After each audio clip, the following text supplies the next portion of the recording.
What's going on, guys? Welcome back to another automotive basics video. This is definitely diverse here. In today's video, I've got my daily driver donor vehicle here, as well as a friend of mine's daily driver donor vehicle here, and I wanted to talk today about aspiration of an engine and what that means. There are two different types of aspiration when we're talking about vehicles. There's what's called naturally aspirated, which would be this vehicle here, and then there is what's called forced induction, which would be this vehicle here. Now, when we're talking about aspiration, we're not talking about your hopes and dreams of becoming a millionaire. I think we've all aspired to be so at one point in time or another. But rather, what we are talking about is the way your engine breathes and brings in air to make combustion. So on a naturally aspirated vehicle, this is the most basic and easy way to understand, is that you have an air box here, which brings air through a pipe here and allows air into the engine, which you'll see through a throttle body. Kind of difficult to see in this one, but there's a throttle body, which is really just a flap that opens and closes. As you're hitting the accelerator pedal and pushing that down, there's a flap that's going to open and allow more air to be drawn in.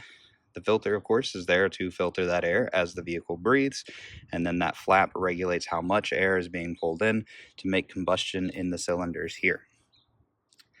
That is exactly how a naturally aspirated engine works. It just draws in air, and that's it.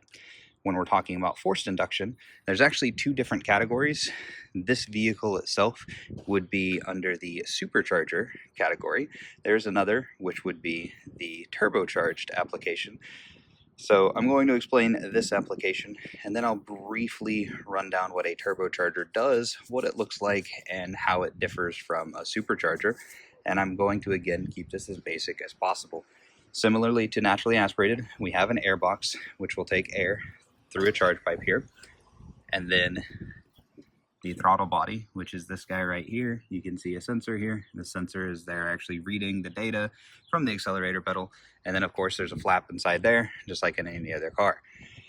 Where this vehicle differs from a naturally aspirated vehicle is that this vehicle has what's called a supercharger on it, or a compressor. So this right here has two turbines inside it that are spinning and compressing air. So as we're bringing in air from the outside into the engine, this is also compressing air. Now, a supercharger is always compressing air because it is run by a pulley. If you remember in our last video, we talked about engine accessories and pulleys. This is run off of the crankshaft pulley, just like your other engine accessories. This pulley will always spin. Actually, if we take this off here, you can see this is the shaft that actually runs inside this to propel both of those corkscrews, almost is the best way to think about a supercharger inside. And as that's spinning, that's compressing air, which then allows more air in to the intake manifold. You are forcing air in, which is why it's called forced induction. You are forcing air into the combustion chamber during combustion, unlike naturally aspirated vehicles. So what that means is you get more power because the engine is going to have to compensate for that extra influx of air. It's going to have to bring more fuel into the mix as well so that it can create combustion properly and efficiently. So when we talk about a naturally aspirated vehicle, you're going to have a very smooth power band. You're not going to have a power influx at either the beginning or the end of your power band or power range. You're going to have one smooth, steady climb through your RPM and gauge because you just have one smooth and steady intake of air. Now, what I will do is I will put a diagram, so to speak, or an image of a turbocharger so that I can explain that. And it's going to be easier to explain what a turbocharger does on this naturally aspirated engine. So we're going to say goodbye to that engine for now and move over to here. If this vehicle were turbocharged, what a turbocharger does, it does fall into the forced induction category. Now what that means is it is again compressing air and forcing more air into combustion, just the same as a supercharger would, with a little bit of a difference. Turbochargers are typically going to be mounted right here on your exhaust manifold side, the exhaust manifold is the exit or all of the unspent fuel and gas vapors. So that'll run through an exhaust. We'll get into a different video at a later time. But what a turbocharger does is that actually recycles some of this unspent energy, is a great easy way to put it, and it will take and mount onto the exhaust manifold.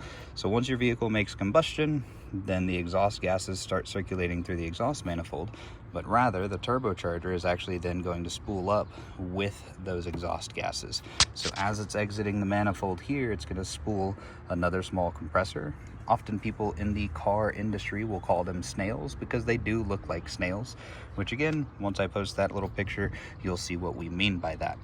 Now, when that compresses on turbocharged vehicles, there's another pipe that will actually allow air to follow back into the intake of the engine, so that way we can then force more air in there.